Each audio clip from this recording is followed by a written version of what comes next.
Metro rail, Padma সেতু, এত বড় বড় উন্নয়ন, এখানে কয়টা বুয়েটের ছেলেপেলে ছিল, কয়টা ঢাকা বিশ্ববিদ্যালয়ের ছেলেপেলে ছিল, বাংলাদেশের মানে অংশটা কই ছিল?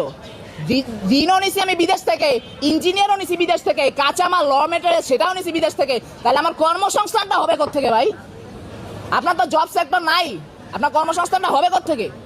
তাহলে জ্ঞান বিজ্ঞানকে তারা কুক্ষিগত করে রেখেছে এবং 50-100 বছর তারা এগিয়ে আছে এবং আমাদের পক্ষে সম্ভব নয় যে তারা ইচ্ছাকৃতভাবে আমাদের সেটা দিবে।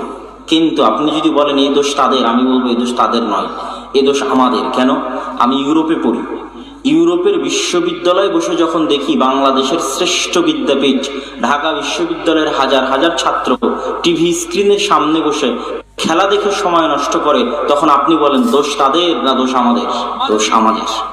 আমাদের ওই টিভি স্ক্রিনের সামনে যে ছাত্ররা বসে আছে তাদের মেধায় কি ওই রকম মেধা শক্তি নেই যে তারা নিজেরাও ওই ধরনের যন্ত্র, ওই ধরনের মেশিন আবিষ্কার করতে পারে?